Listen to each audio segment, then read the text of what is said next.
সালাম আলাইকুম বন্ধুরা, কি অবস্থা সবার? আশা করি ভালো আছেন। আমি আলহামদুলিল্লাহ ভালো আছি। তো কথায় আছে না, পাপে বাপের ছাড়ে না। তো দেখেন, স্ক্রিনে দেখতে তো পারতেছেন জেটিভির প্রতিবেদন। ভারতে বাংলাদেশি সন্দেহে এক মুসলিমকে হত্যা, মুসলিম যুবককে হত্যা।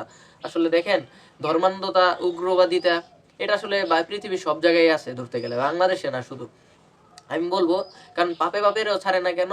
আজ থেকে 2-3 মাস আগে ময়মনসিংহের হালুয়াঘাটে, মেবি যদি ভুল না করি, এরকমের একটা জায়গায় বাংলাদেশে কিছু ধর্মান্ধতা মানে উগ্রবাদী মানুষ একজন হিন্দু ভাইকে কিন্তু জ্যান্ত পোড়ায় মারছে।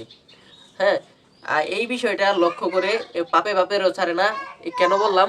কারণ আজকে ভারত একজন মুসলমানকে এভাবেই মেরে ফেলছে মুসলিম সন্দেহে।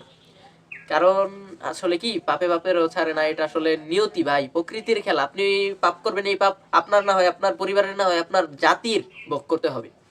আমি নিউজটা দেখে খুবই আবেগে আপ্লুত। কারণ এরকম একটি আমার এক মুসলিম ভাইকে পিটিয়ে হত্যা করবে, এটা আমি কখনোই কল্পনা করি নাই। আর এটা আশাবাদীও ছিলাম না এভাবে যে তারা মেরে ফেলবে।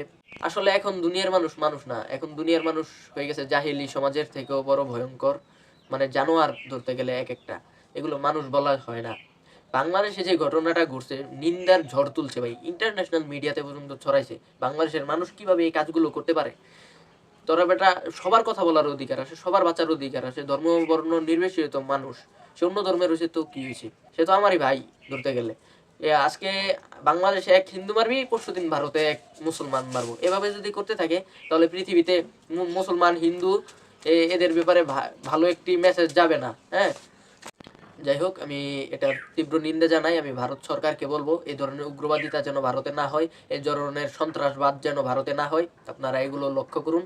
আপনারা যারা এইসব অপকর্ম গুলো করছে তাদেরকে ধরে দৃষ্টান্তমূলক শাস্তি দিন, কঠোর থেকে কঠোর শাস্তি দেন, যে ভবিষ্যতে যেন এরকম উগ্রবাদী, উগ্রকাণ্ড, উগ্র যেসব সমাজের ভিতরে উগ্রবাদিতা ছড়ায়, যেসব মানুষের কারণে দেশটার এই অবস্থা, মানে দেশটা বাজে অবস্থা, দেশটাকে ভালোভাবে ইন্টারন্যাশনাল পর্যায়ে রিপ্রেজেন্ট করতে পারতেছেন না, দেশে জঙ্গি এই ধরনের উগ্রবাদিতার আমি বিরোধিতা করি চরম। আমি ভারত সরকারের কাছে অনুরোধ করব, এগুলোকে ধরে দৃষ্টান্তমূলক শাস্তির ব্যবস্থা করুন। তাহলে দেশকে নিরাপদ রাখতে পারবেন, দেশের মানুষকে নিরাপদ রাখতে পারবেন, আপনারাও নিরাপদে থাকবেন।